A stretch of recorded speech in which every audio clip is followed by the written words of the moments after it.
once more looking at cadences regarding our grade 4 UNISA theory of music. So we are looking at plagal cadences today, also known as the Amen cadence, because it is used a lot in old school church organ music. Thank you to the greats for composing such beautiful things. It sounds very beautiful, and our plagal cadence moves from the subdominant to tonic, or 4 to 1, as people may say.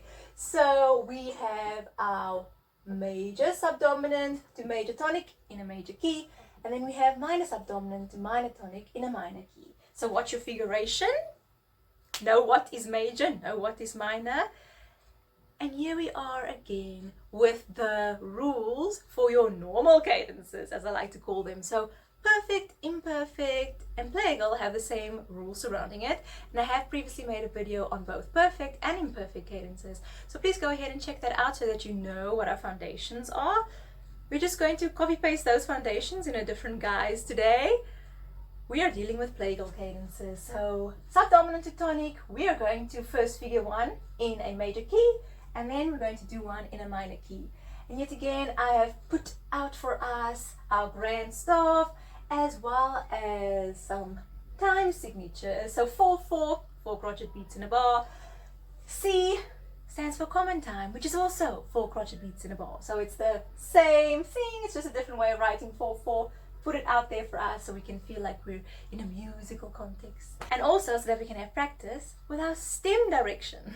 Okay, so let's get started. We'll go right into it. Our major key with 3 flats, it's E flat major, and these things should just be rolling out of us at this moment in time, because if we struggle with this, woo, we will not even be able to do our cadences because life will be hard.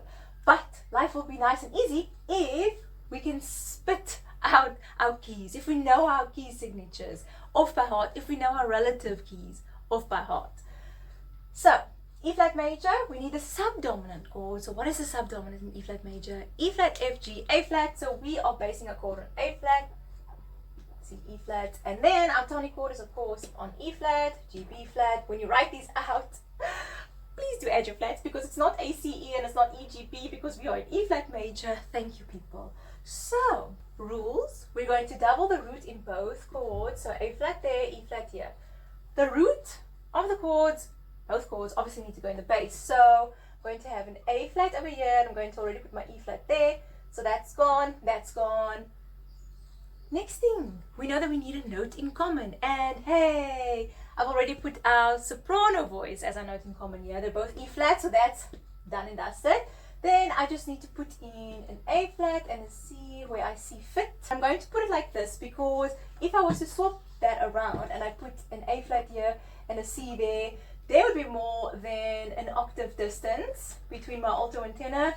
That would get me in trouble before I even think about voice leading, so no. And if I put my middle C as in there in the alto voice, there's more than an octave gap between the alto and soprano. So no, the only option here, good option, is put the A flat there, the C over there. Now, we need to move stepwise. Okay, and what is going to happen is, we're going to move stepwise down. So, my A flat will go to the G, and my C will go to the B flat. There we go, easy stuff. So, we have our root notes in the bass, we have our note in common somewhere, doesn't necessarily have to be in a soprano, but here it is. Then our remaining 2 voices, wherever they may be, are leading down stepwise. There we have it. And then we move over to our minor key, and of course the nice thing about the subdominant in a minor key is that it doesn't contain the leading note, so we didn't have to think about raising anything, it's just going to be normal.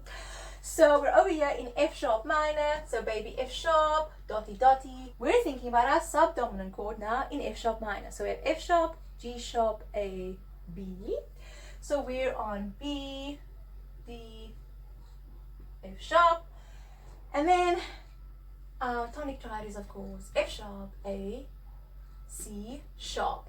Great, then we need to double our root in both, and as I have said before, these are now minor chords, and I like to figure minor chords and write out their note names, the spelling, the correct spelling in baby letters, and I like to do the opposite, so capital letters for major keys. It's just a habit. Just make sure that you spell your notes correctly, whatever you do. So we have now a B and an F sharp in the bass because our root notes must be in the bass, and that's already what they've given us here in the bass line. So by B, by F sharp, now I have free reign of where to put my voices.